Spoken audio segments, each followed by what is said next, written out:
The simple things that need to happen in the awareness process of who you are is the greatest gift that you can give humanity. I always tell people that if all you do is remember who you are, you will have laid the breadcrumbs for everyone else that will be able to use your model in some way, shape, or form to help themselves remember. Because the moment you remember, the game starts to, and I do mean this not in a metaphorical way, but again, I'm true believer that this is a simulation. The game starts to fold itself back into each other as oneness.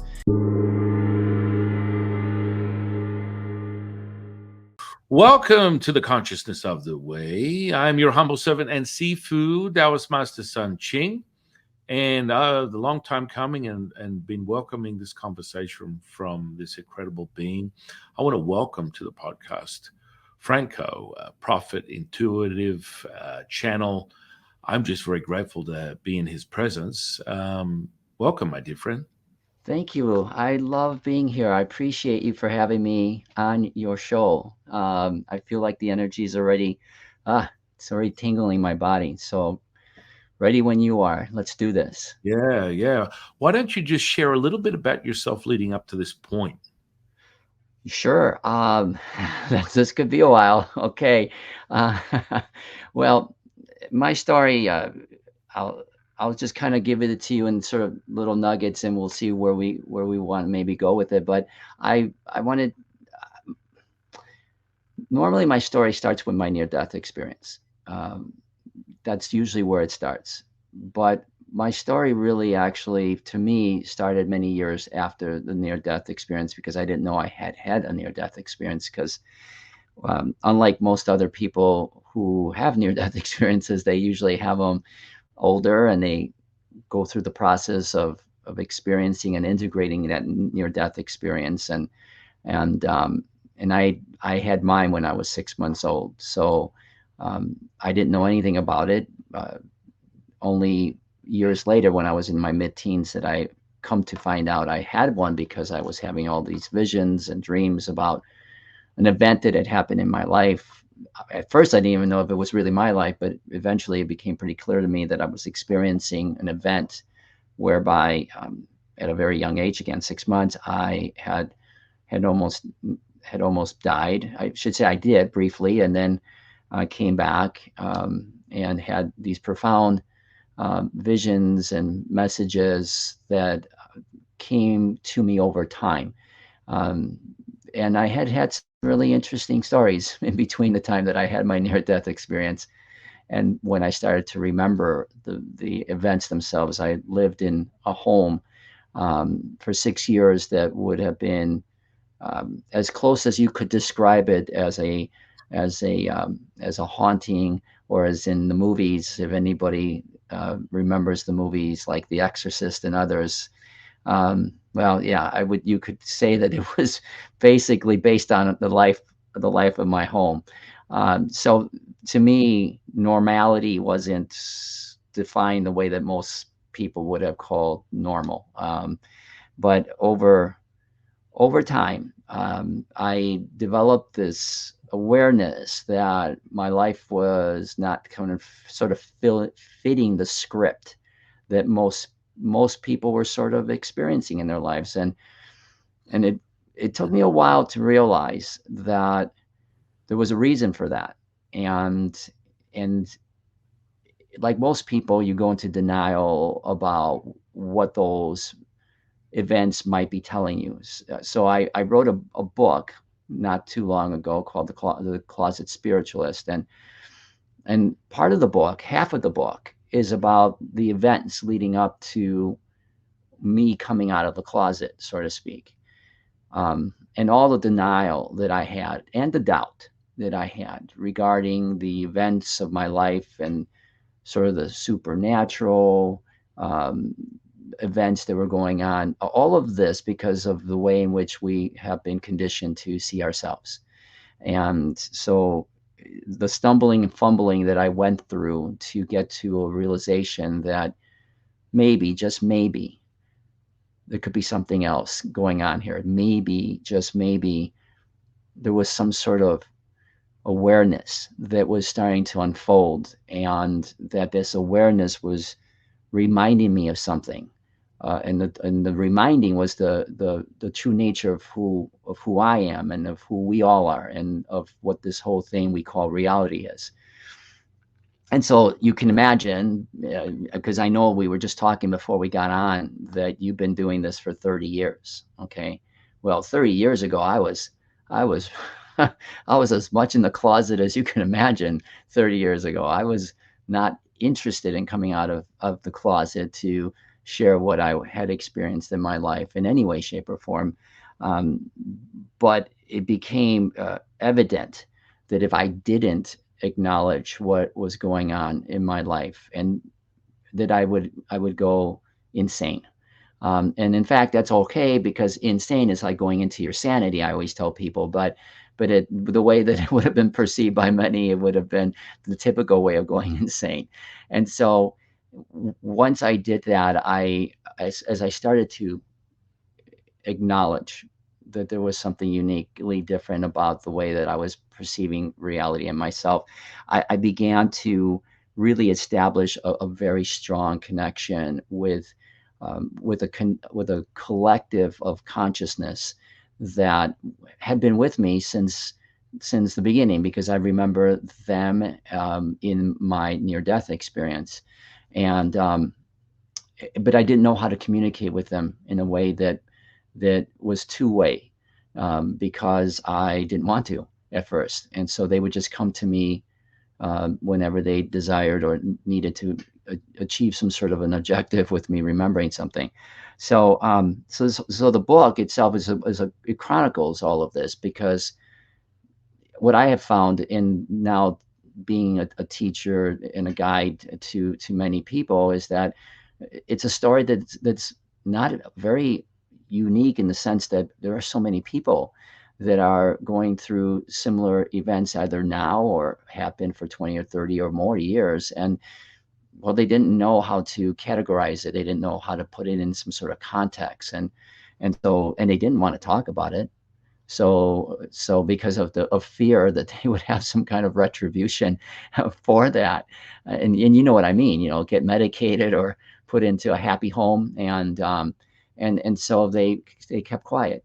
And so now, as I'm sure you have already experienced in your 30 years, so many people who would have normally been checked off the list as incompetently able to perform their duties as a human being in this world, um, were given some grace in knowing that what they were experiencing was some sort of a remembrance of who they are. And this took time for me to do this for myself.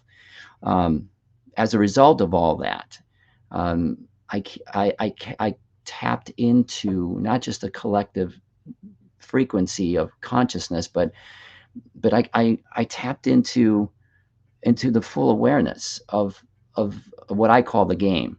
Actually, it's the way that it was shown to me, the sort of the digital holographic simulation of this reality, and the ways in which it all connects together like a beautiful three-level puzzle. Did you ever see those? I mean, growing up, I wasn't a big puzzle guy, but I would go to the toy store and I'd see these multi-layer puzzles, and I'm going, who does this? Who plays these puzzle games? Because I mean, it's like, how do you do this so you can all see it?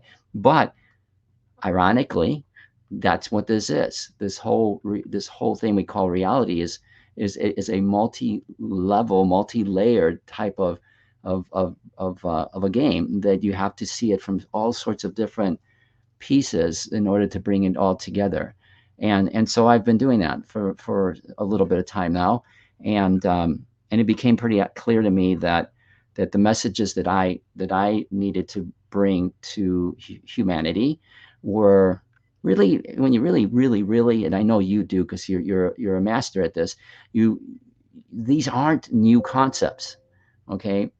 They're not new concepts, but they haven't had their time in the light yet. And when they have been, well, they get a little bit twisted and turned. And sometimes the people who bring those concepts into the fold, well, let's just say, um, they're not well received at times. But the time is now, and this is the biggest message that I've been really bringing out to people is that um, that we've spent so much time, so much energy waiting for something to happen, looking into the sky and hoping that maybe we get flooded with UFOs, which is possible, um, and hoping that something would happen. Chariots would come out or something, angels or tooting their trumpets and stuff. And all we really had to do was look inward to ourselves and find out that we weren't waiting. What we've been really waiting for is ourselves, to realize who we are. And so my message has been pretty bold in some ways, in that I don't claim that we are. I claim that we are the divine, and I explain why, and it's in very simple terms. And people seem to be gravitating to that now. Not in huge droves, but I suspect that as we grow in consciousness, we'll see that more and more. So that's kind of a 20,000 foot view of what my story is. But I'm happy to go into any specific part of those if you like. Yeah, I mean, it's fascinating how everything sort of comes together. We all return, Mm-hmm. and so I love being able to look at the incredible offering of anyone that has their own perception. I always remind people, if you dismiss someone else's belief system, you dismiss your own. And within Taoism, there's a million ways up the mountain, and you Yeah, exactly. return back There that are a way. million ways. Yeah. And so, all the things that you're sharing are so profound. And then I would ask you, if we look closer, you're probably a Taoist in a past life. Who knows? That Why cycle. not? Right, right, right. Which, if, within Taoism, we make it this simple. Everything is a bellows. The simplicity of the bellows is this: everything is contracting and expanding at the same time. You're all things and nothing at the same time. And the Taoist seeker is to find that Death Star moment, which is what we call the stillness between the breath in and the breath Oh, okay. All right. You're getting me here. You're getting me here. Okay. You're making my hair start to in. twitch Right, a little bit because right. you said a couple of things there that I'll just kind of share within the context of me. Um, I have no doubt whatsoever that there are Taoist types of principles flowing through me without a doubt. For instance, I often refer to the stillness as the place where everything is before anything ever was. Okay, and I am really big on the stillness as the way in which to remember how to play in this reality. Um, it often gets used in so many different ways that help in certain aspects of, let's say, consciousness or mind evolution. I'm just using that term. I don't even know that it really applies here, but I view it very simply. I use a. It's funny that you call the show, the way, because I teach a course called The Way of the Inner Child, and it came to me as a natural progression of what I do. It's just, and then I came to find out that in early Christianity, the way in which Christianity was taught, even though it wasn't called Christianity back then, what it was called was the way. And we're going, yeah, I mean, that's it. That's it. It's a way, right? And then there are a million ways, but it's the way. So their similarities are really cool to see them because these aren't principles that apply necessarily to one form of philosophy or religion or spiritual approach. They're just embedded in everything that we are. And so however they get translated in whatever context, it really doesn't matter as long as you're feeling into the principles. So yeah, just in that little bit you said there, I was like, oh, whoa. Well, I That's, mean, the palpability of our embodying each other, because you are me, I am you, Hmm. where all things are nothing at the same time. That wu ji, that gooey, ooey center point of stillness between the breath in and the breath out is the now. That's the only thing that is All the right, now, all right, the all moment. right. I'm drawing the pen down here. I'm Right. drawing The, my the, pen the, down. the Okay. skill that we're Okay. experiencing, all my students will love this because they love watching me have a conversation because it's a visceral, kinesthetic, visual, clairvoyant, like roller coaster of the magic, the secret Yeah. sauce right here. I would have to agree. I would have to, like I said, normally when I get like super excited with my students, I'll spin my chair around. So I'll try to avoid doing that here. I'll just throw my pen down when I get really excited um, because what I have come to really fully appreciate and fully um, I guess appreciation would probably be the best word for it right now. Is the importance of really feeling into the stillness. I have a very well, you can tell me because you have been doing this for some time now, but I have a very what I feel is a somewhat more unique way of looking at the stillness than I have heard it at least in my travels and in my experiences. To me, the stillness is, and this is a subject that I really have, as I've been doing more and more interviews, I've been trying to give myself the space to create a conversation where we can get into some really delicious type of new stuff, new materials, they would say, so that it's not just about near-death experiences and some of the more common things that people would normally talk about, but yet extraordinarily important for the purposes of remembering and using this reality in a way that can be extraordinarily impactful to the individual and to the world.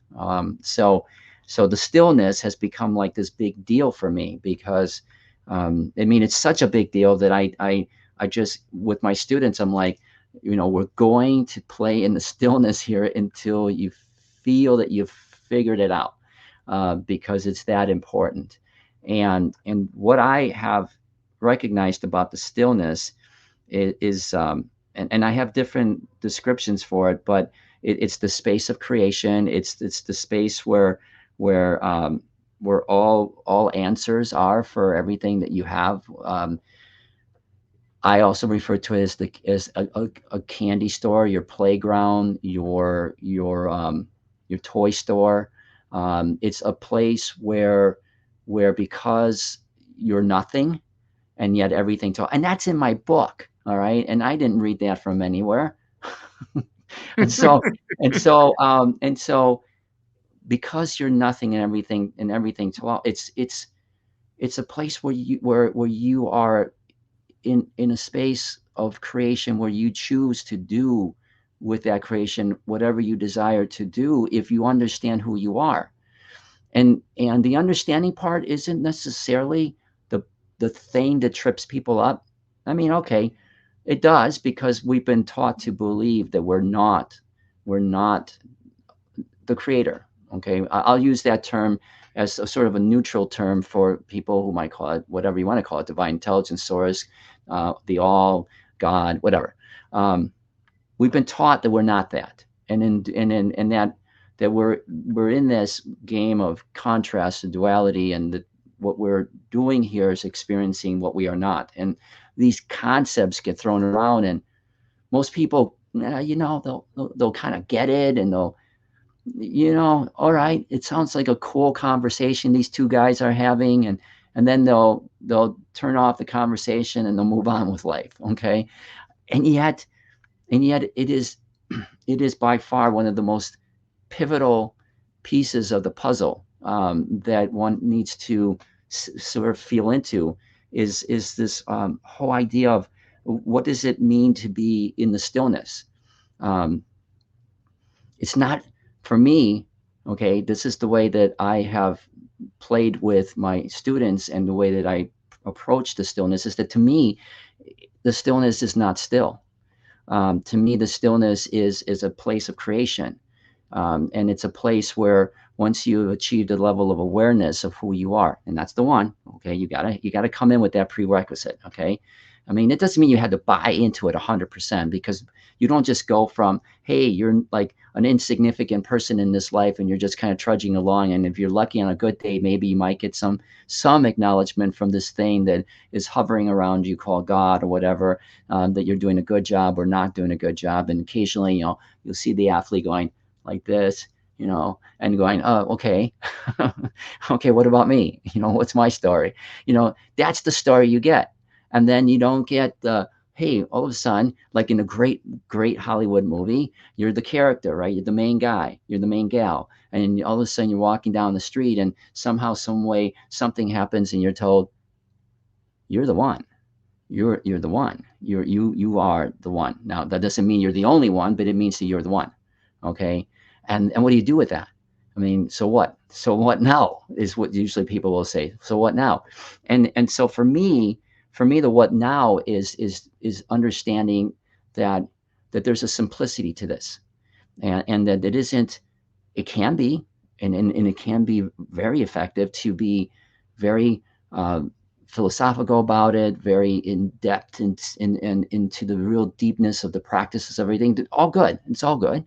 But to me, it's about, there's that saying, keep it simple, stupid. I call it keep it simple, smarty. Okay, it's just keeping it simple. Keep it really simple, because if you can see this reality, any of aspect of the reality, any aspect of yourself, any aspect of what you know yourself to be relative to the greater picture of what might exist outside of this thing we call life or reality, that if you could just see it as a child would see things, it would make it so much easier for you to break down the social conditions that have caused you to not know who you are. And you'll be amazed at how quickly, if you do that, things like the stillness become very easy to play in, which is why I call it the playground. And for me, fundamentally, there is a place where you go in the stillness, where you do quiet your mind and you go into a state of nothingness, where you can actually literally roll your eyes backwards and feel the expansion of what you are. But to do that, you still have to enter into it as a child, which is why to me, the way of the child is so important. It's not the only thing that makes up the experience. There's a lot more to it, but I'm telling you, we love to make this complicated, and we make it complicated because there's all sorts of things that we have done in the time that we've been here to believe in other aspects of this reality that are not ours. They're illusions or delusions of other people's perspective of this reality. And that's not going to help. I'll just tell you that. So long-winded way of saying I'm with you about the stillness. The stillness is really big, and it can be really simple if you let it be, but we don't. And so that's what I try to do. I try to simplify it through the perspective of a child. How we got to this point, you just opened up your mouth and all of a sudden I went off. So well, I mean, because we're just oscillating in this oneness. We're oscillating in the same space. I mean, the present moment is all we have. Mm-hmm. And when you access that, you are not place, person, or thing. You are now. So you're not entering into the idea of I am, which seems to be a rhetoric of a lot of spiritual explorers and experiencers that separate themselves from that very moment, that make them return to who they really are. So that Wu Ji, the stillness, is the access to what we call the mother, the Tao, the mother of all things. Mm-hmm. And that realization that now is created by, if within Taoism, you're thinking, you are not knowing. If you're knowing, you are feeling. Mm-hmm. That feeling is that now. And we always return people to a childlike state. Because when you're a childlike state, you accept everything at face value. When you accept everything at face value, you are this present moment. My children, I have 6 of them. 5 of them are in depth in intuitive, psychic healing, all that kind of stuff. You teach them all. You teach your children an insight into reality. Mm-hmm. And so none of them have been robbed of their their present moment. So even my eldest, who's 12 years old, still believes in Santa Claus. If he can, Hey, if wait, he wait, wait, can wait, wait, wait, generate, wait. Of course, there's. What do you?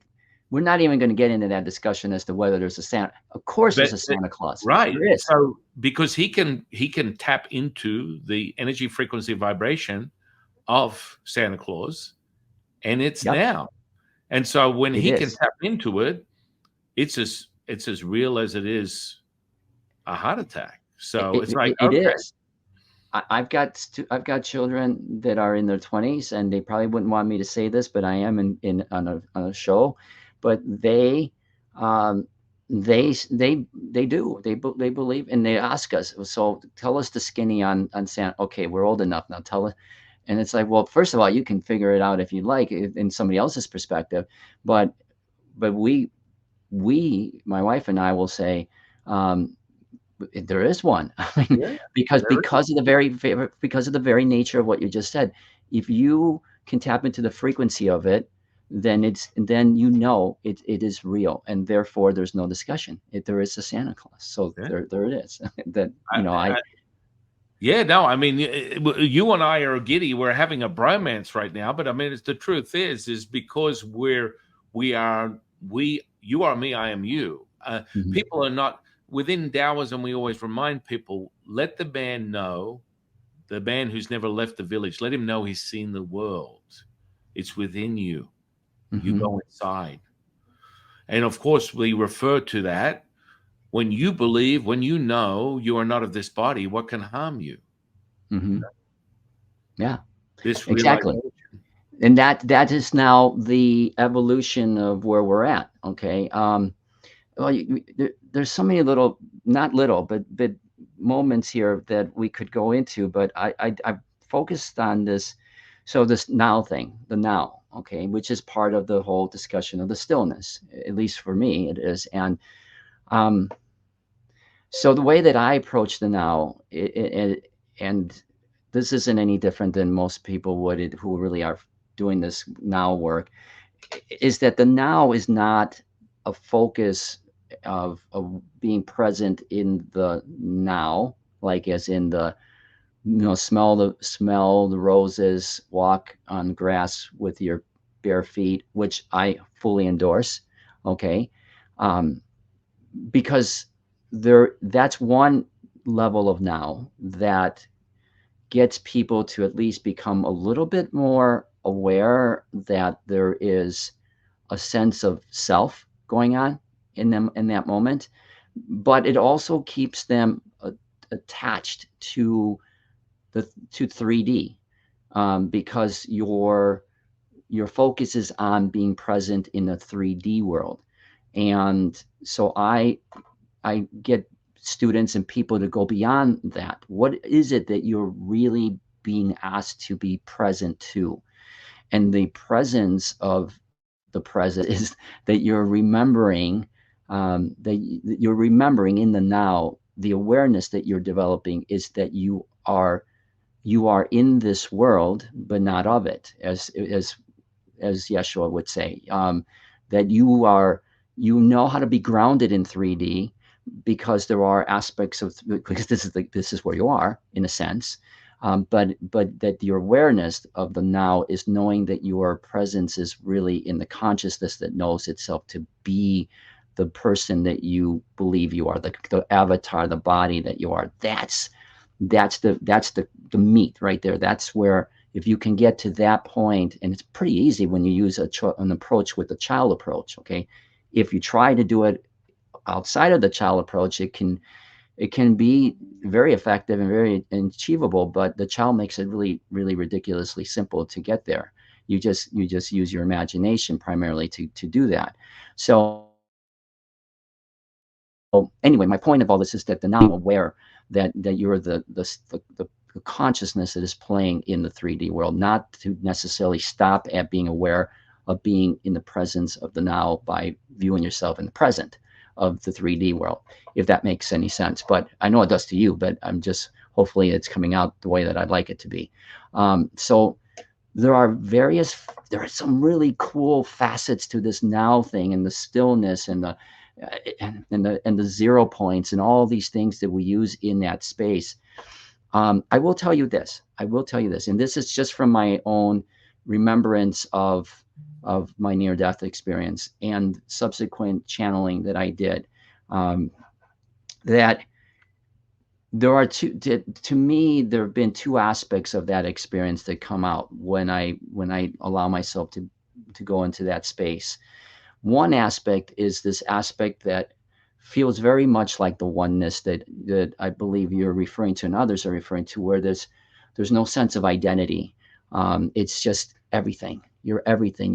You're literally swimming in a sea of beautiful tones and frequencies and colors, and it's extraordinary. It's the way I describe it, and I was at first kind of careful about this, and I didn't say it in the book. I called it the million hugs, because for the longest time I called it the million hugs. But what you are really experiencing is a state of absolute ecstasy that feels like a trillion orgasms.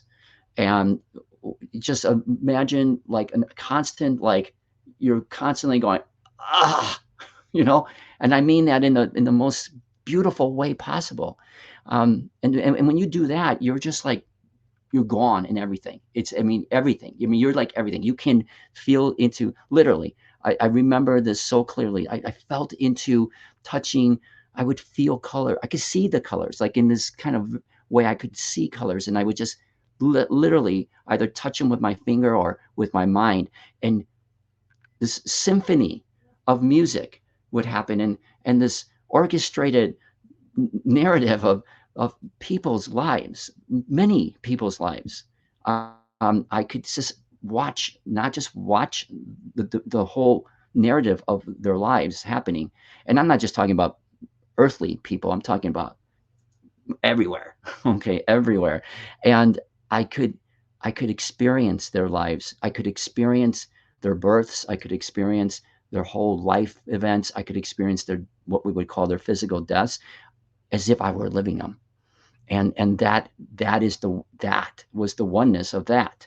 And by the way, what I talk about with people in terms of us going into this thing called 5D, and we talk about this whole idea of oneness that will evolve from 5D.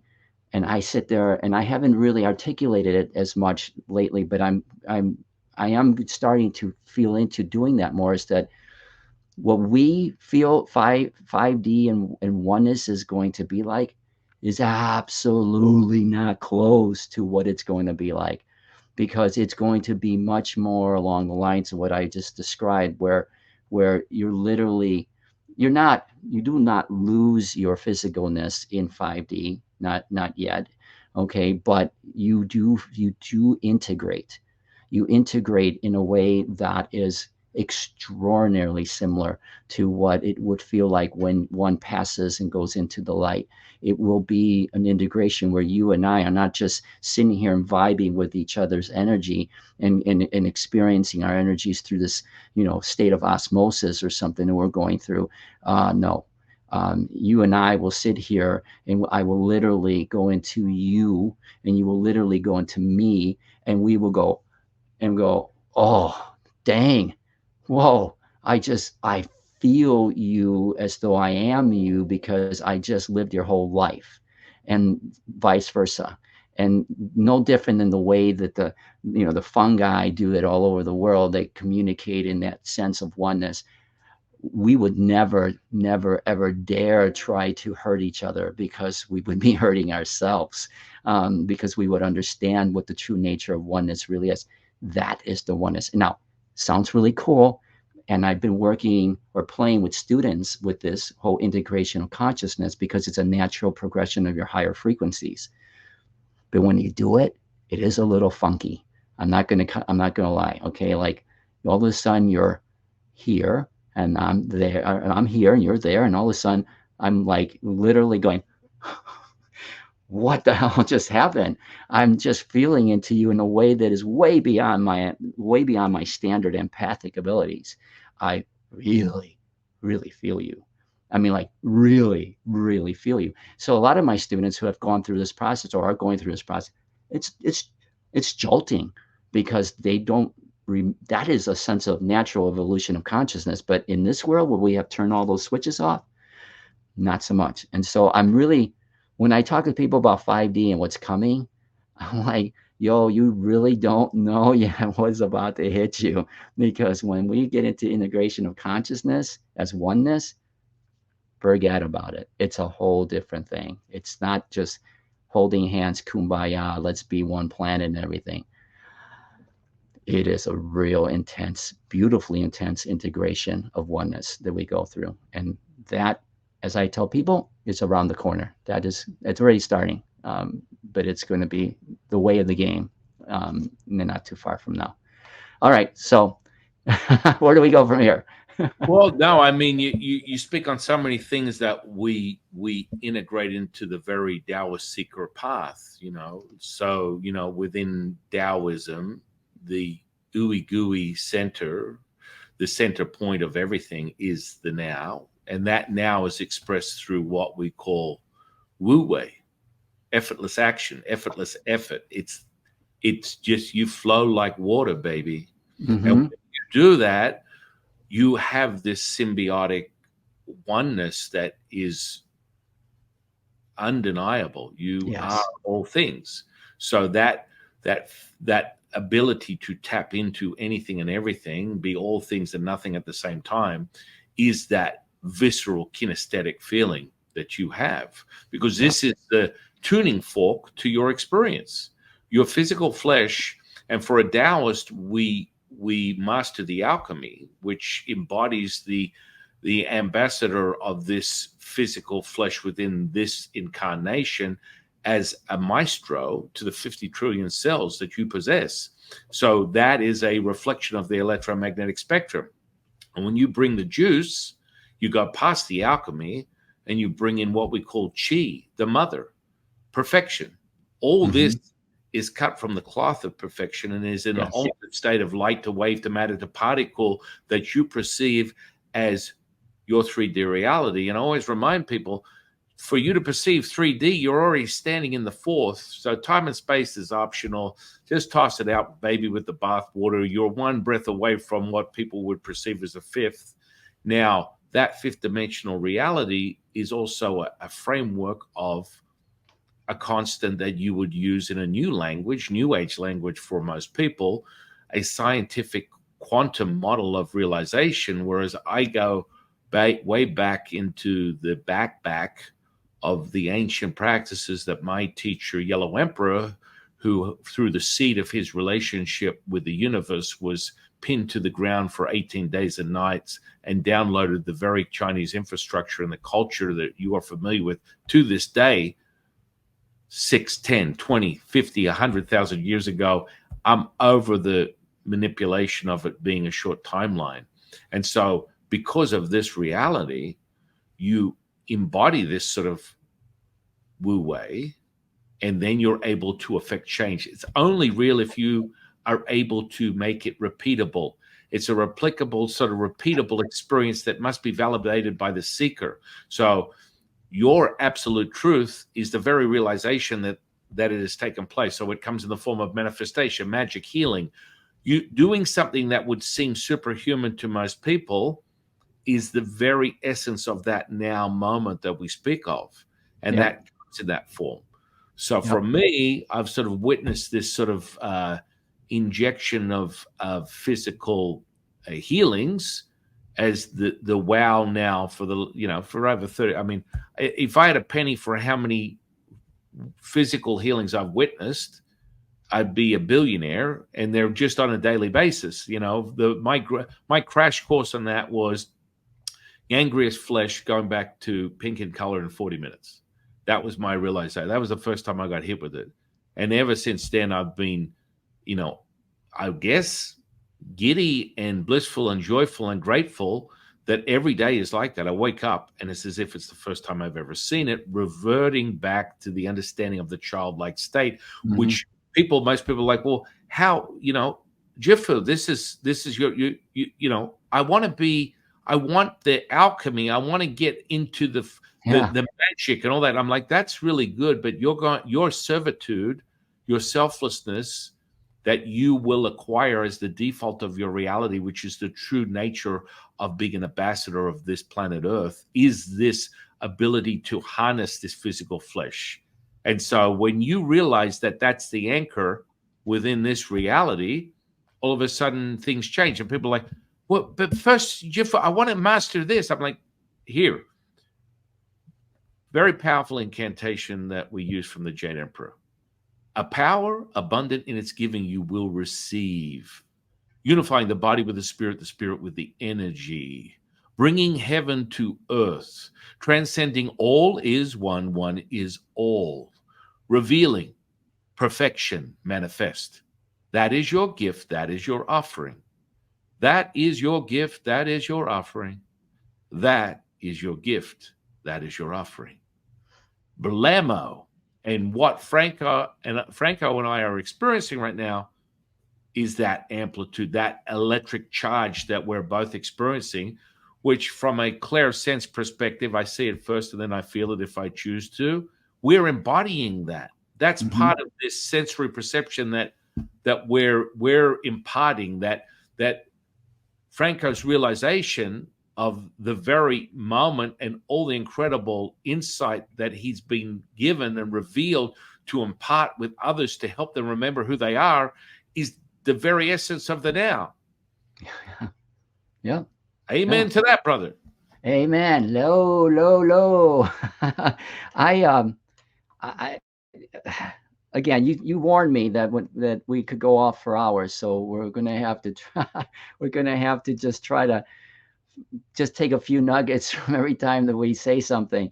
Um, I I I I just I have to kind of go back to one little piece that I really want to share with people about. I mentioned there were two parts to sort of this experience that I would often walk or not walk, but channel into when I go into this other space. But before I do that, I have to, of course, say something about what you just said. Okay. Um, I often get a lot of people, genuine, sincere, loving people who desire to do exactly what you were saying. But Franco, show me, how do I alchemize this and how do I do that? And I desire to get here to this point. And to me, it's exactly in the way that you said it. I'll say it in slightly different. Is that not different, but in different words. You you're trying to sprint before you even know how to crawl yet. And just and there's beauty in the sprinting, but there's also some beauty in the crawling, because you can't sprint until you crawl. And what I mean by that is the simple things that need to happen in the awareness process of who you are is the greatest gift that you can give humanity. I always tell people that if all you do is remember who you are, you will have laid the breadcrumbs for everyone else that will be able to use your model in some way, shape, or form to help themselves remember. Because the moment you remember, the game starts to, and I do mean this not in a metaphorical way, but again, I'm true believer that this is a simulation. The game starts to fold itself back into each other as oneness, and so the game ends basically shortly thereafter. It doesn't end like everybody goes home, party's over, but it ends in that we evolve into humanity, and the beings of this world evolve into a higher dimension. Okay. But the goal is to remember. The goal is to remember. But people are like, yeah, but can you show me what happens after remembering? Because that's where I want to be. I want to be there. I said, but you got to remember who you are. You got to remember what this is all about, so that when remembering, you not only just master the body that you're in, right? You because we both, I'm sure that we both would agree that the body's everything. You are everything that's around you is your body. If you really know yourself to be consciousness, everything is you. Everything's you reflecting you back to you. So you can master the whole body by remembering who you are. So my one of my teachers, and very good, I call him one of my best friends, and buddy is Baba Ji, and I had to go through this remembering process, and I didn't do that. Okay, so there's a little bit of this story in my book. I didn't want to learn how to remember. Okay, and this is different than learn to awaken. Okay, I don't view us as waking up to anything. I view us as already awakened. Kind of like your point about, if you already can perceive 3D, you're in 4D. Okay, and that in and of itself is another discussion, because nobody talks about 4D. And if I'm not mistaken, um, there is a number between 3 and 5. You don't just skip 4, okay? And that gets back to, hey, I want to get over here. I don't care about the over, what I need to do in order to get over here. But I'm saying that what you do to get over there is exactly what you're supposed to do, to get over there and to be there and all that stuff. Okay. So anyway, darn it, I knew this was going to happen. I was going to forget what I was going to make my point about. Anyway, It's all gravy, brother. All of it. it's I all mean, gravy. It's all gravy. But everyone's raving in oh, this moment right now. okay. So here's the thing. So the consciousness. So what we call 4D. Oh gosh, you mentioned this. So the way that I describe it to people is, and this isn't my description of it. It's kind of the way it is. Okay, so it is. Um, 3D 3D is in let's use linearness in here, for now. For now, 3D is this idea of time and space. Okay, and growing up, I remember, I don't know, I mean, I do now know why I would remember this, but when I was younger, I was like, why am I so obsessed with this concept of time and space? I didn't really, for me, a lot of times it was like, store this in the back of your mind. It's going to become important someday. I would get that message all the time. So I would do that, store it in the back of my mind. So 3D is this concept of time and space.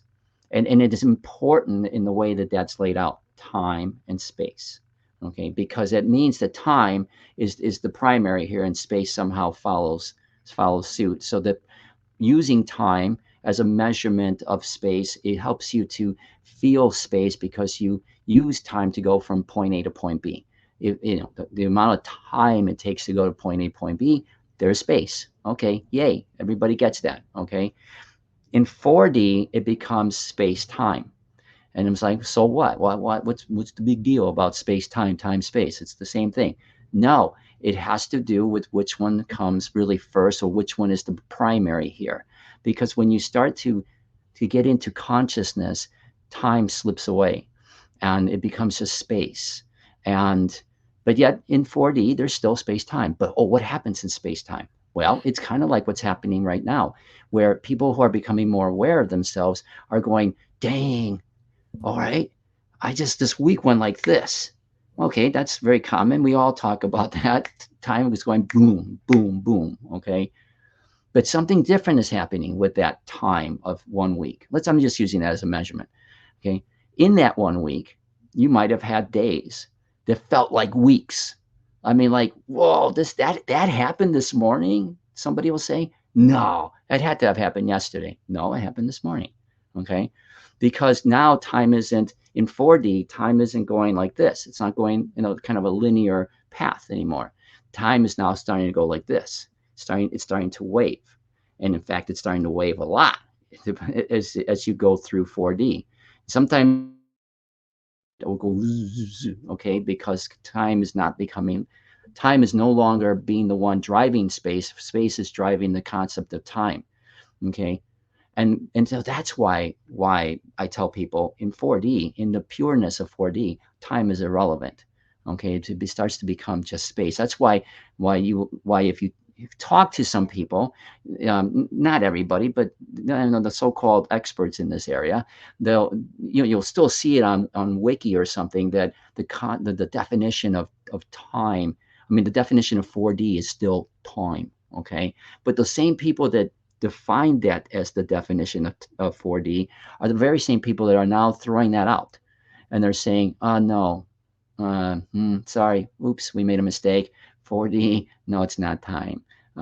Because in their mathematical and scientific models that they're using to advance these technologies and intelligences that we're now starting to experience, time is not in the equation anymore. They even acknowledge that time is what's called non-fundamental, meaning it's just, it doesn't, that's their way of saying it doesn't exist. Okay. So then all of a sudden you get to 5D, and 5D is no longer space time. It's just space.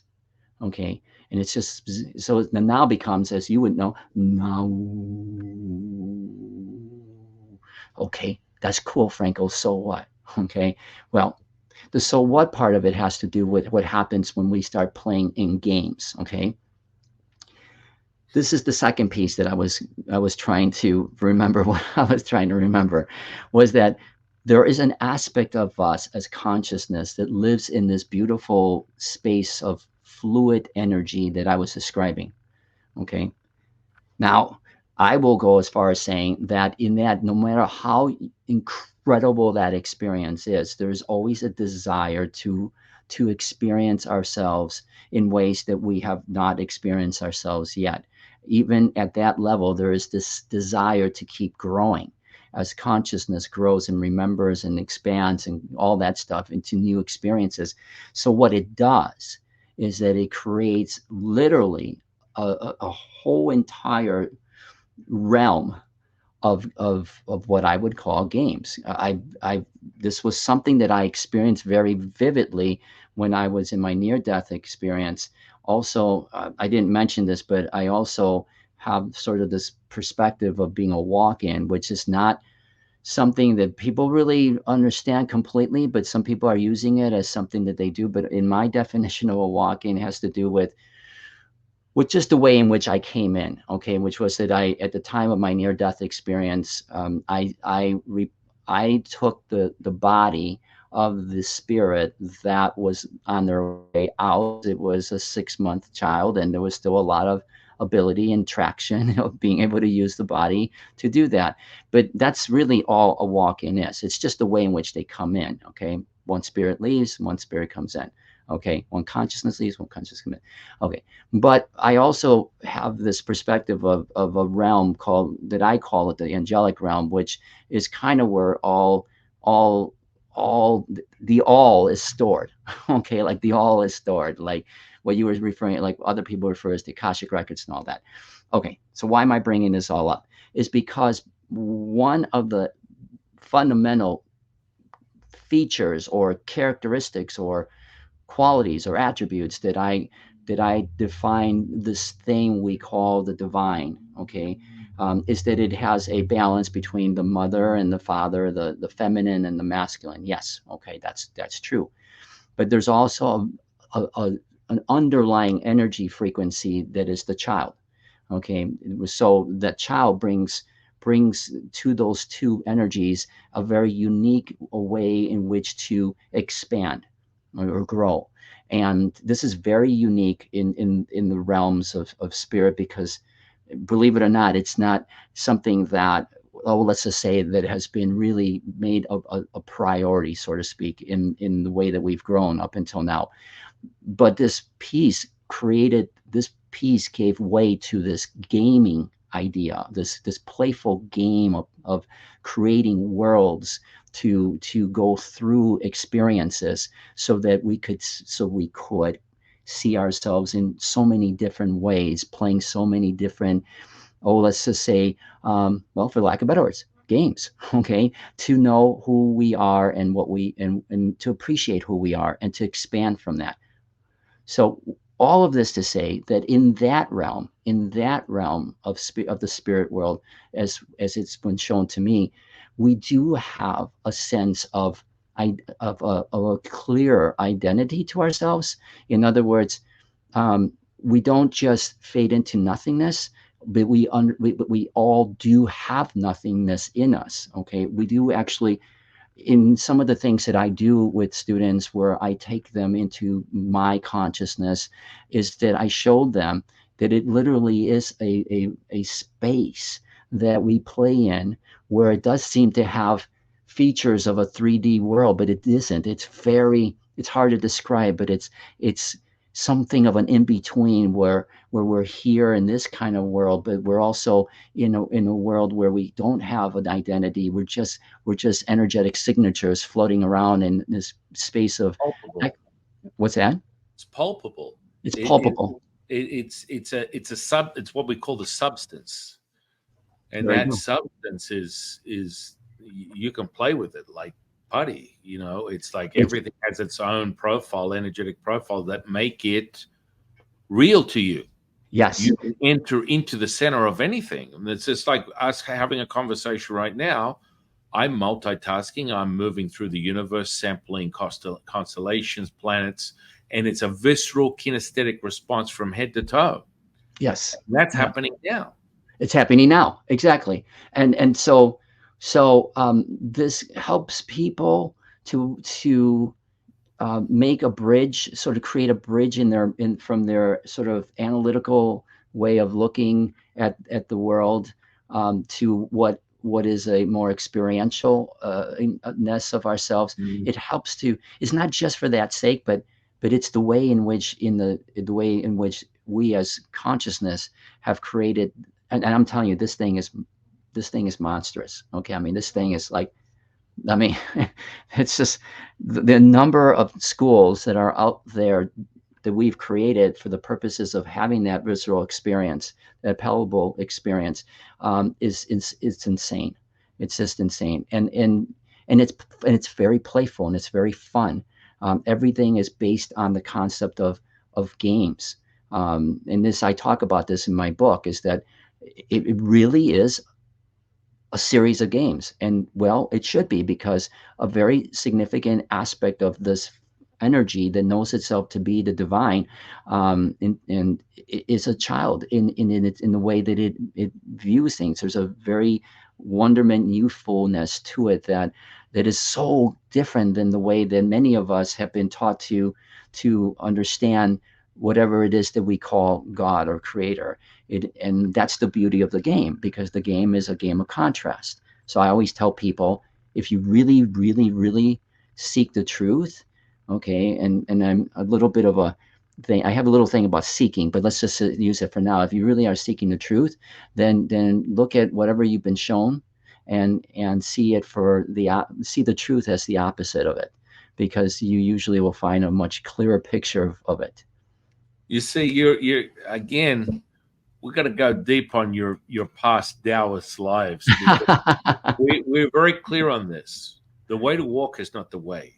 The name that's named is not the name. Tao is both named and nameless. It is all things, all and nothing at the same time. And so, how you perceive things from a Taoist seeker perspective is, if you believe that you have the answer, you don't. And so, within the understanding of what we know to be true, when you accept you know nothing, you know everything. And so, when you're at your lowest, you're at your highest. And that's the juxtapose of what the gift is you're offering. The mirroring effect of what you perceive in this reality as a micro to a macro, in the idea of conceptually all things are mental from a chromatic, hermetic principle perspective. All is one, one is all. And that's that ooey part of the Wu Ji, Oh, the Wu Wei, the flow, effortless action, and that's that substance. And the reason that Taoist alchemy is so sought after is because we teach you how to play with that electromagnetic spectrum in mm-hmm. this perceived 3D reality so that you can get to the center point of the rainbow. And that's where you enter all things. And so by doing that, you go beyond the electromagnetic spectrum. But within this, you can play with the polarizing effects of what people would perceive as dualistic, a duality that would be within that yin yang, which within Taoism, that's where it starts and ends.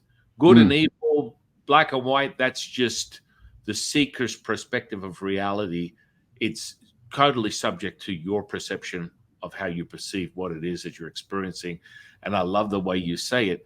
It's a game as it is. You get back in the game. The game is nothing is as it seems. It's a complete opposite, but it's Yes. also right there, as you are right there.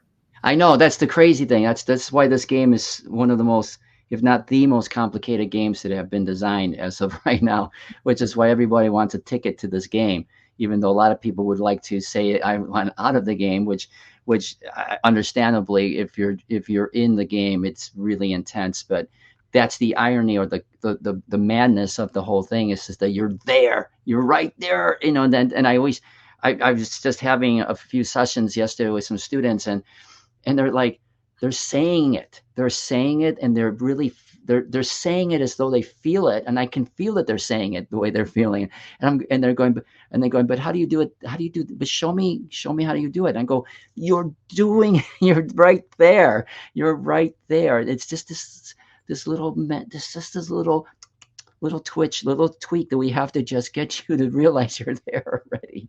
Well, And I think that energy part is the answer to all things, because we always remind you, if you're thinking, you're not knowing; if you're knowing, you're feeling. So yeah, energy is subject to this 3D reality. yeah, you're Now, right. does it go, does it go beyond? Of course it does. 4 or 5.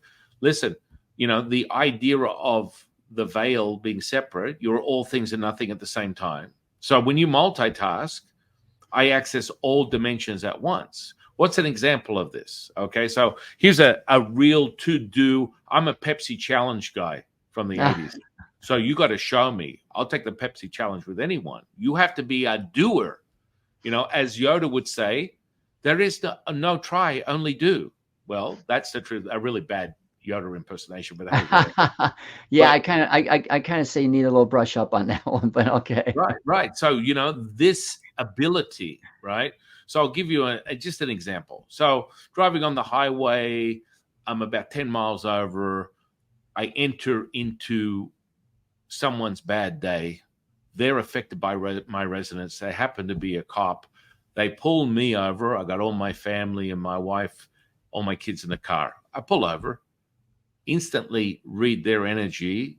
They're highly anxious, highly suggestible, because if you're emotional, you're suggestible. So they get out of the car with fear, driven, come up behind my car, tell me to wind the windows down.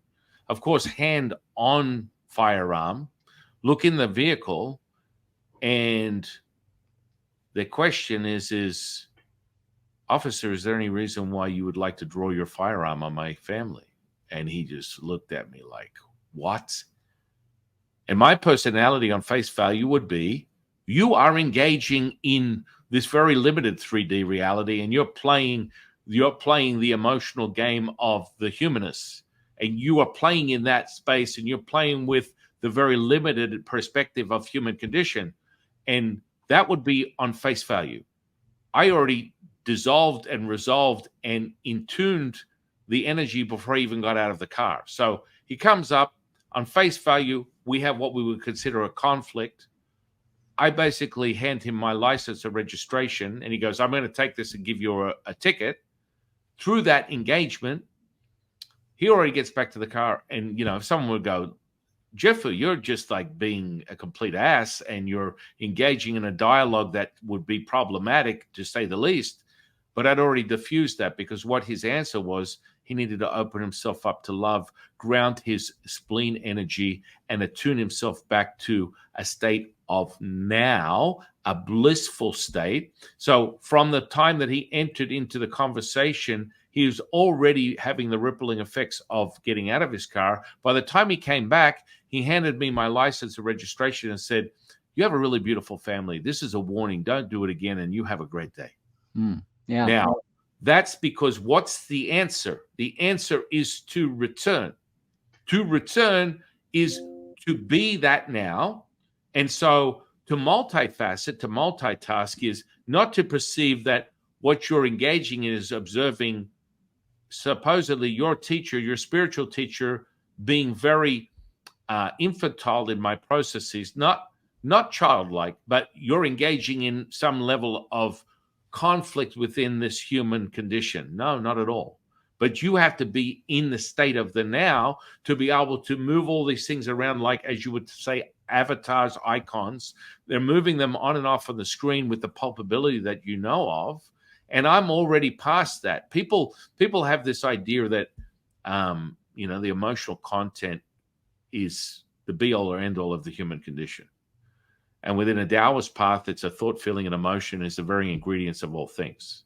Now, what you want is to be in that state of spiritual consciousness that raises the collective, that embodies humanity, to return to that love, to return to not a hallmark version of love, but a universal servitude, a selflessness that is one. It is the now. And many people have they're like, well, you just need to be love. I'm just love. And I always remind people, it's like, well, that's a starting ground level for a Taoist, because it's subject to your personality. That means that you could believe that it's unicorns and rainbows, and I think it's razor blades and bunny rabbits. It's subjective until otherwise noted. Until you return and remember who you are getting a very skewed, distorted, as my dear friend Martin, a Buddhist monk, would say, the dukkha, the distortion of this 3D reality, is giving you this misdirection, as Franco put it earlier, the misdirection of what's truly taking place, of that now, and getting in that game to have it materialize. And so being able to operate in all dimensions at once, and then realizing it in a 3D reality in that form, which you would call a low-level form of magic, or a manifestation, or magic of healing. This would give you this now moment where you go, okay, from a skeptical, humanistic perspective, I am engaged in what someone would perceive as a hetero action. What I start, I must finish. Human beings are subject to these sort of constructs of what they would call the rules of the game, because they're human. Their emotions are dictating the very outcome of their inner workings of their universe, right? Their emotions are an expression of distortion. Is it the truth? Absolutely not. Yet you would believe it at that particular point in your reality. You would say, hey, these emotions are very real. You make me angry. Well, now that's a whole nother book. We go down a whole nother rabbit hole on that. But the emotions don't control you. You control your emotions. Then people are like, what? Hey, well. So to that, I mean, again, a breadth of stuff that I was trying to take little notes up, but then we would be here for hours. I would just kind of go with what you were just saying at the end there, that, but I also have to say something before that, because it's been on my mind for the last 20, 30 minutes. And I've been trying to find a place I've been trying to put a place to where I can put this back in. And it's really something somewhat cutesy and somewhat, a beautiful example of the way in which this reality game works. Okay. And again, I really stress to people, the way that I've been shown this is that this is not a metaphor. This is a very extraordinarily highly intelligent game that has been put together for the purposes of our experiencing. This game of contrast loves to throw little riddles and clues out. I mean, they're everywhere. And the more your consciousness rises, the more you start to see all these riddles and riddles and clues coming out. I love the fact that you said that there's the Wu Wei, right? Okay. Did I get that right? Yeah, the Wu Wei action, yeah. I love the way the game does this. This is a classic example of how the game throws the stuff right in front of you and you're not even aware of it. For me, at least, this is a real giddy little thing, because a lot of the stuff that we talk about, you and I and others, would be viewed by others as woo-woo stuff, now this is something that for me, because I'm living sometimes under a rock, so to speak, not as much, but they all the woo-woo stuff, and I'm going, dang, people call woo-woo stuff, but they're calling it woo-woo stuff not in a way that means anything to do with Taoism. It just, they call it woo-woo stuff because they feel like it's like beyond even comprehension. It's nonsensical. It's nonsensical, right? And yet here is this profound aspect of Taoism that talks about the Wu Wei and stuff, and I'm going, You see how the game works. This game loves to throw these riddles right in front of your face to help you to remember something, but because it throws it in an aspect of contrast. Remember what I said, that typically you tend to view things at face value when you're supposed to see them for the opposite. So woo woo is considered to be nonsense, but in another context, it's part of a profound remembrance of something. And it's like, this is the way the game loves to play with us. Okay, so that was just a little commentary I had to stick in there because it was driving me nuts. I had to find a way to stick it back in there. But I do want to say something, and I believe that we're saying the same thing, but I just want to put a little more perspective to it, at least from the way that I see it. Um, I am a big Yoda fan. Okay, and I can actually let's see if I can do it. Oh, you must do the thing. You must try the thing at the Jedi. Okay, closer. I'm getting better. I'm I getting love better. it. I love it. It's almost up there with my Clint Eastwood. Go ahead, punk. Make my day. I love that one. Classic. That is a classic line. Classic line. Um, so um, the thing that trips people up a lot, and yeah, there's something else that came up, but the thing that trips people up a lot is, what does it mean to be doing something versus maybe the way that I like to describe it is that there's the sense that I have that we do too much human doingness and not enough human beingness. Okay, and that doesn't quite resonate with people. You have to kind of explain a little bit more of what that means. But in the long and short, in the interest of time, what I try to tell people um, is that in all of the things that we are doing here, in remembering, the fundamental thing that we are remembering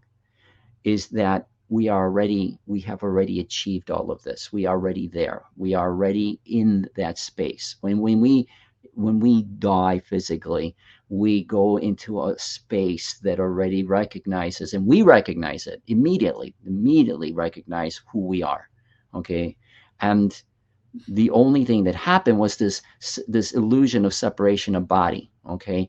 We have this illusion of the body because we've attached all these five senses to it, and we become the recognition of the body. But if you can just simply imagine yourself like a child would imagine itself, just simply removing itself from the body. Oh, that's kind of still tough for me to do. All right, well, imagine that you're playing a game.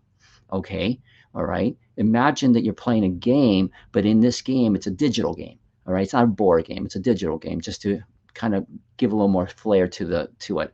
And in the game, you know in the game that you're the player, and the player and the character is the avatar in the digital game. Okay, where you are in that scenario, where you're sitting on the couch or whatever playing the game, or on a chair or whatever, that's what I call the stillness. Okay, that is also the command center. That's the place of creation. That's where you are aware of yourself being both the avatar and the consciousness. But which perspective do you choose to take into any moment is where things change. If you are so embodied in the body, then you're going to see and feel reality a certain way, and therefore you do a lot of human doingness. If you perceive yourself, not perceive, but can imagine yourself, here's that word, imagine, which has to do with the child. If you can imagine yourself being outside of that space in the command center that is not affected by the game, but the game is actually affected by it. Okay, where you exist in that space of nothingness before anything ever was, which means that you exist before the game can create its imagery, then you are able at that moment to create through the perspective that you exist a moment before the creation has happened. And that still gets a little bit like, but what I'm saying is that you're still in a space outside of the game where you can control the outcome of your reality. So therefore, using your example of the police officer, in that situation, and if you can go as far as remembering that you are outside of the game doing this, you will eventually, doesn't happen right away because you got to accept all of this. Your mind has to kind of integrate all of this. Okay. You eventually don't even get yourself in a situation where the cop even pulls you over, because you now have overwritten the programs of the game so that the game never allows a situation like that to happen. Amen to that, brother.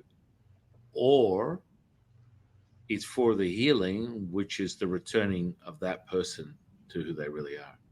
You So meaning police the officer? You mean the police the officer? resonance of that interaction that I had with that police officer was to help him remember, return him Ah, to reset him. You see, so it okay. wasn't about like I was out of tune of who I really am.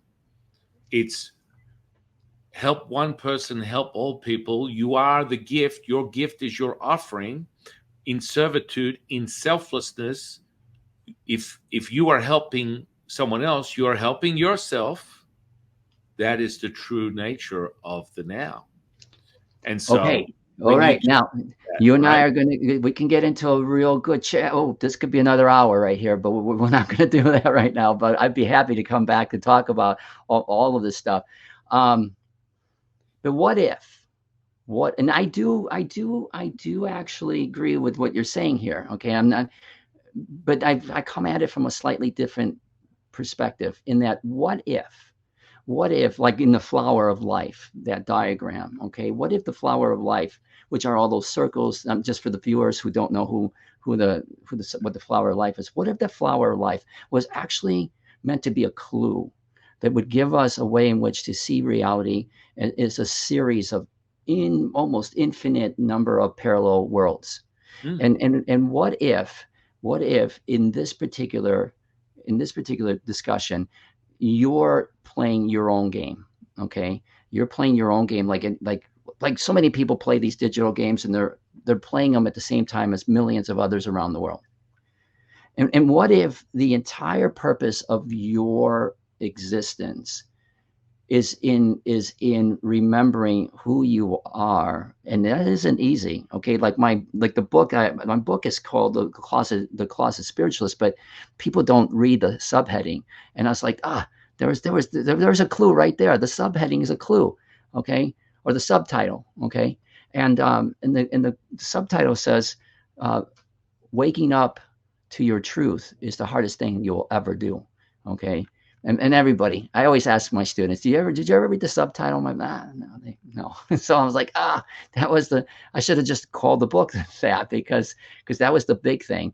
What I mean by that is the process of remembering has been purposely set up for you to make it a real process, okay, of ups and downs and lefts and rights and all of that.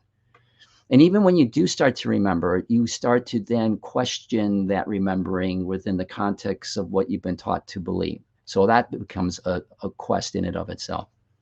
But what if the purpose of the game, of this simulation, is for you to go through this incredible quest? And I differentiate quest as an inwardness and a journey as an outwardness.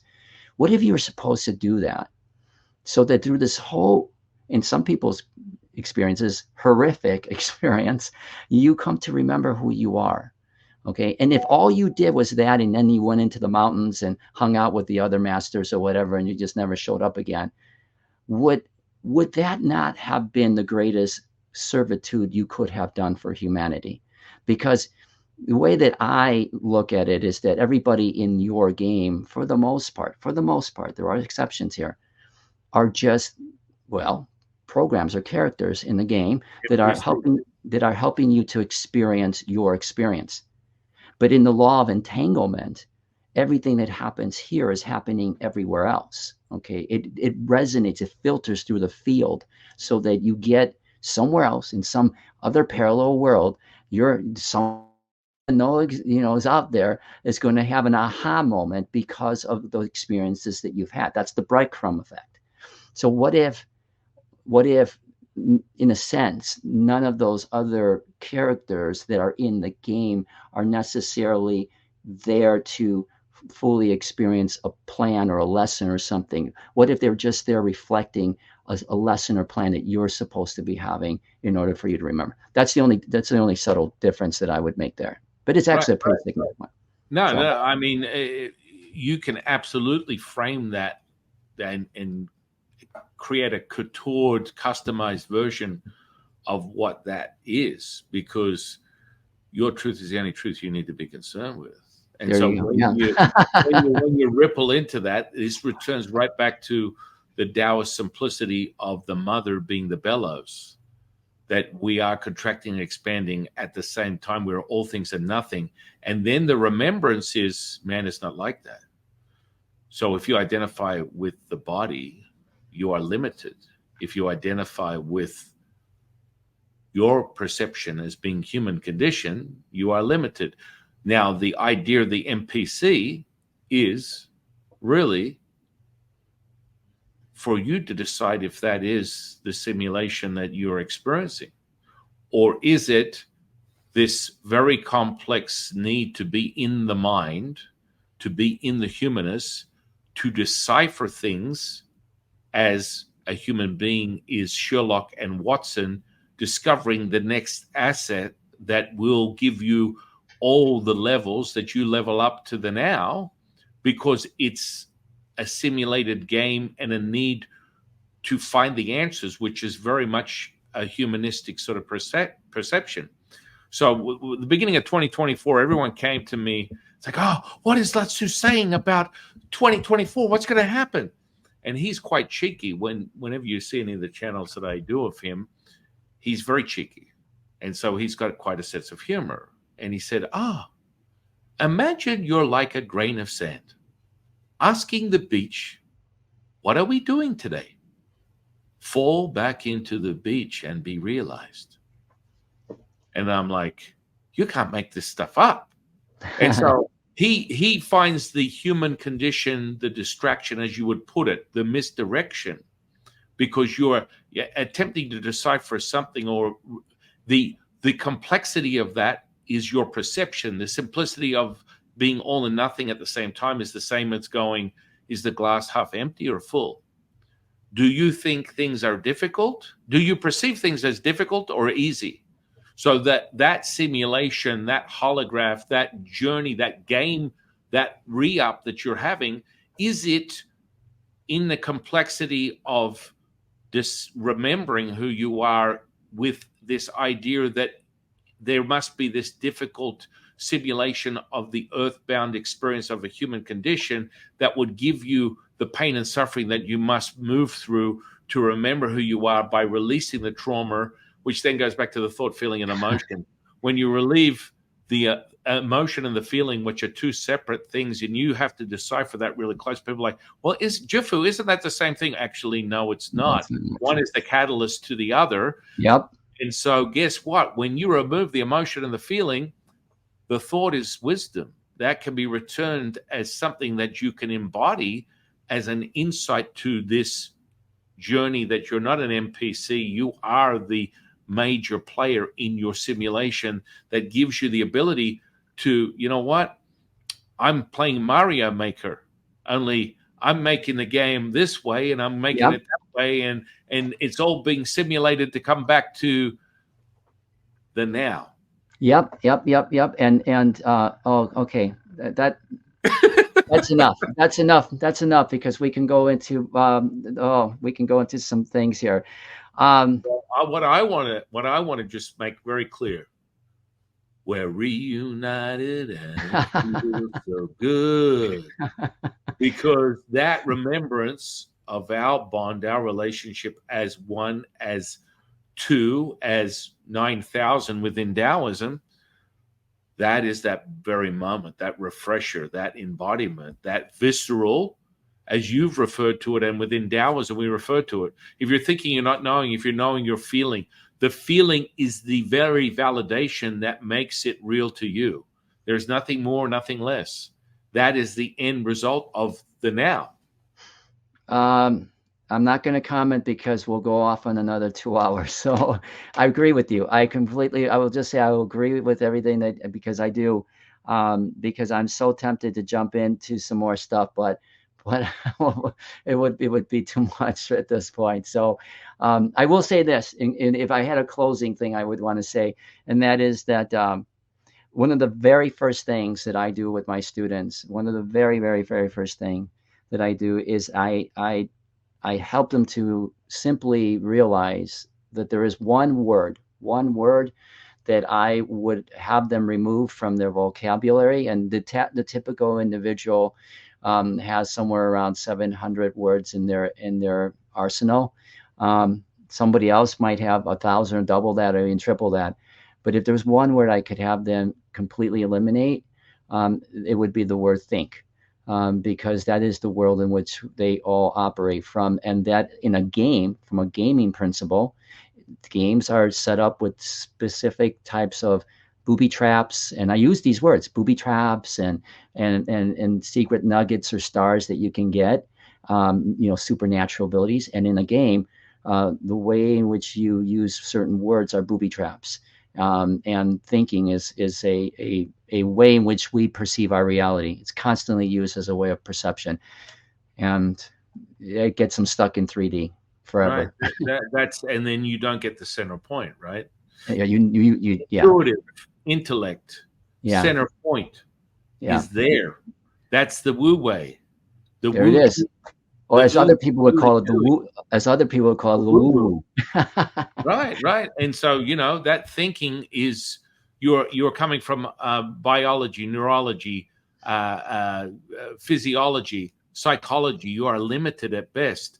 When someone offers you an absolute truth to anything, about face and run in the other direction. The only absolute truth that you will narrate is yours. That's your truth that determines your reality, and it's self-evident, self-realized by a repeatable experience that you can validate.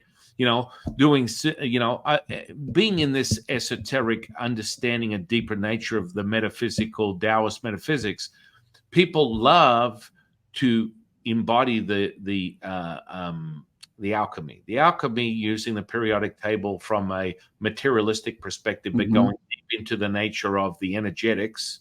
So this is the sun, the light. This is the earth, the information, and the lower dantian, being energy field, is the moon, which is the energy. So the culmination of electromagnetic creates now. And you are now able to transmit that. So in essence, when people talk about the gut feeling, it comes right from that source.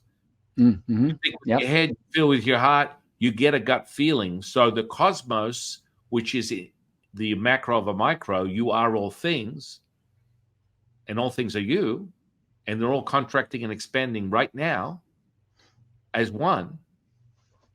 Yeah, baby, we're off to the races. Well, yep. We are salivating because it's like you and I are just like, again, I love this because we could literally be lost. I mean, I get into the longest podcast I ever had was 7.5 hours.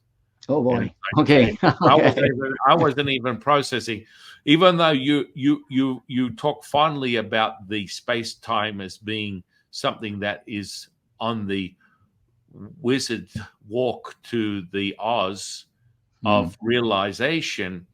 It's still something that people subject themselves to. You see, when you go, thank goodness it's Friday or the Monday blues, and you're counting every second of every minute, you are stuck in this 3D. You are stuck in the humanness. When you take a breath in and a breath out, and Monday turns into 3 weeks from now we're getting down with the get down because you are embodying all things. It's effortless. The Wu way. Effortless action, effortless effort. It just flows, baby. Yeah, it flows, and yeah, yes. I will just one last thing I want to say, because I mean, again, I'm tempted to. I don't want to break. I don't want to break your 7-hour marathon. I would love. I mean, you and I are just. We're looking back at each other. So within that incantation, when it says the gift is the offering, unifying the body with the spirit with the energy, is the understanding of that mirroring effect.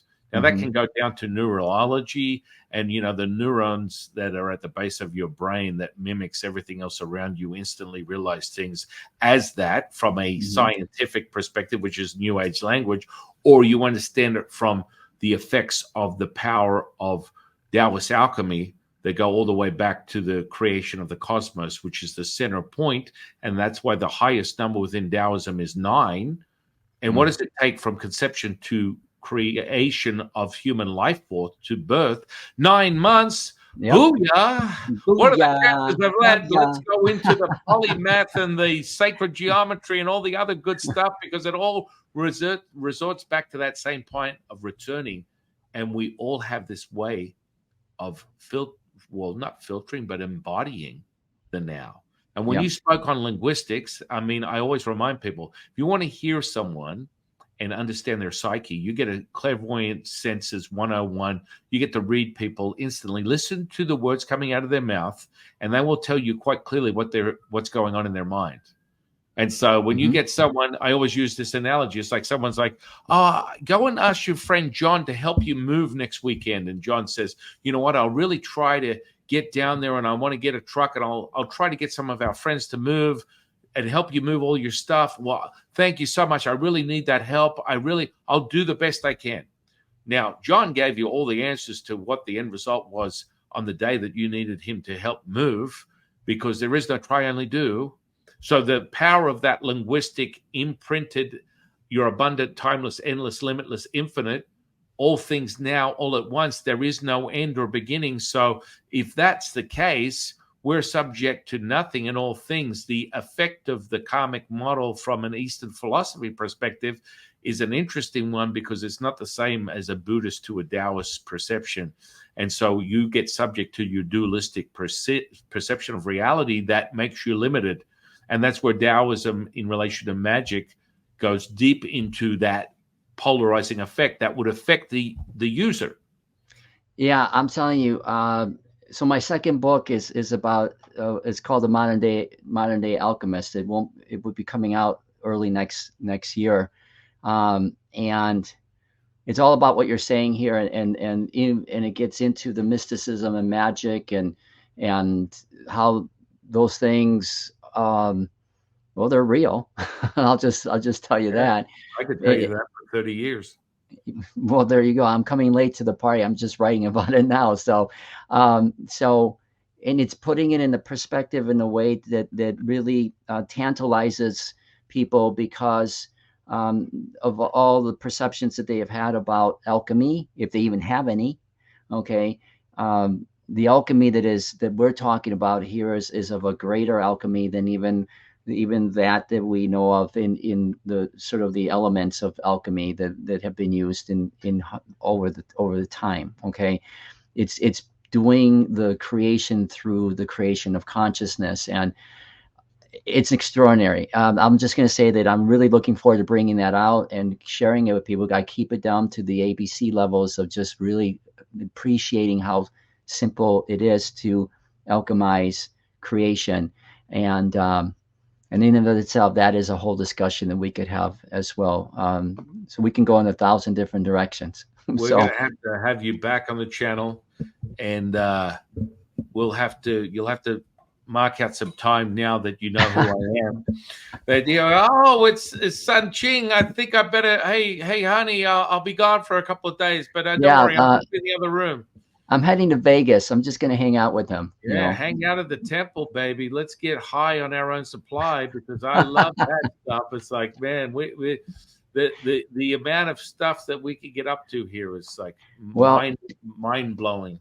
It is mind blowing, and as I would say, you know what? Let's go. Let's do it. We'll do it. Okay. So, hey, thank you for having me on your show. It was really a pleasure to kind of have a conversation like this, which I will say I've had many, but this was in a different frequency. So I really appreciate allowing that to just flow the way it did. I'm sure your audience will hopefully appreciate it. I certainly did. Oh, I really greatly appreciate you, my Thank you, brother, my dear brother from another mother, or two of the same. And you know, Exactly. it is. It's. I'm always welcoming this conversation. All my students, all my 126ers, all the subs to the channel are going to experience the visceral kinesthetic response that takes place from this embodiment of the now, and it's always exciting to sample that and Yeah. getting deep into. I mean, when you talk about alchemy, that's what I do, baby. I could tell. And you I know, knew I was a little afraid to even say that at the end, because then we would have been off to the races on we're something off to else. that. We're off. Well, that'll be part two. We'll have to go into that because it's contrary to a lot of things within Taoist alchemy. When I get alchemists, and I've interviewed many, they start with a basic periodic table, which are the fundamentals of how they perceive reality. Then they go into what they can consider the fundamentals of Taoist Dantians, and it's a complete opposite in Mm, relation to how you acquire that crystalline magnetic fluidity that changes all things. That's mhm. a whole different. It's completely opposite, and people are like, "Whoa!" And when I share it with them, they go, "I don't need to read about it. I can feel it. I know Yep. it's real. I know it's true."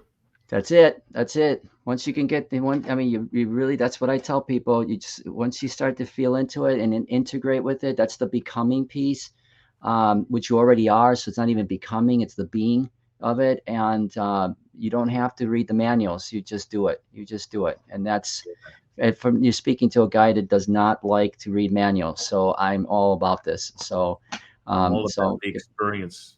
yeah, exactly. So Well, anyway, with that said, I don't want to interrupt you. I just want to let everyone know in the audience. I'm going to put all of Franco's information social under this podcast. I want them to go out, all my students, all my subs, all my 126s go out and experience what he's teaching, what he's sharing, get deep into his teaching, look to find entry levels, whether he does 101 or other things on a social media website mhm. fashion. Go looking, go seeking, and you will find, my dear friends. Did you want to add anything for the audience in relation to that, or?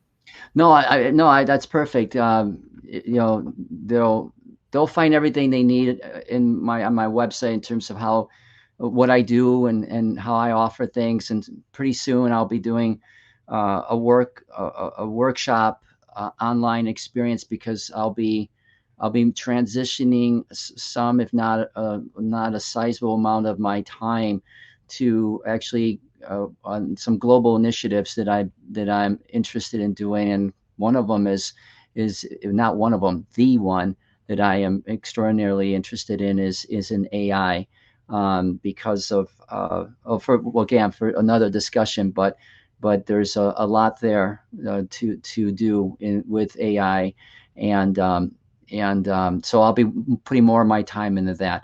My second book, like I said, will be coming out early next year on alchemy, and I'll also throw in that I have a nutrition company that I actually that I actually have created the products Oh, to help people.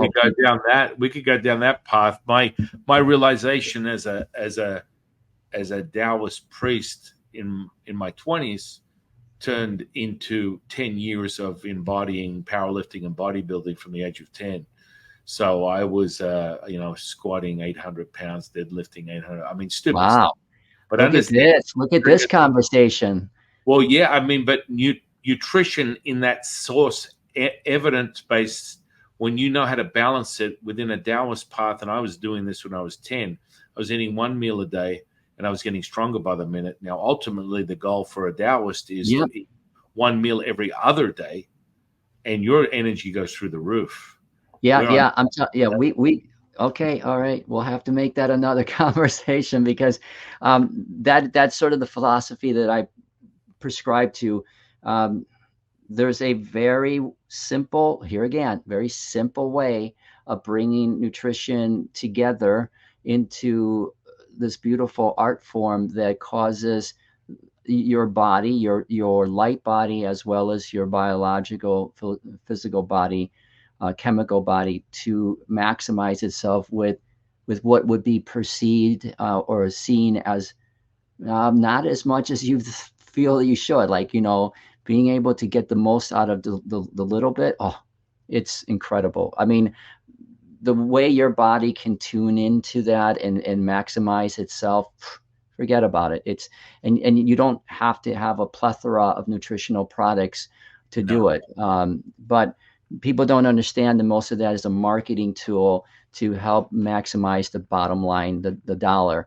And so we don't subscribe. I didn't, when I created the company years ago, was to maximize the way in which the body can optimize itself, body, mind, and spirit, the being body, mind, and spirit. So that has become a big piece of the sort of the formula for me as well. But a lot of times that gets forgotten by people, the nutrition piece, and that's unfortunate. So it's why I feel, as I'm getting close to 60, people go, "Yo, whoa, you kidding me? You're what?" And I was like, "Yeah, well, that's because I know how to maximize everything now, and my body loves me for it." So, Well, yeah. yeah, I mean, it really does come down to that.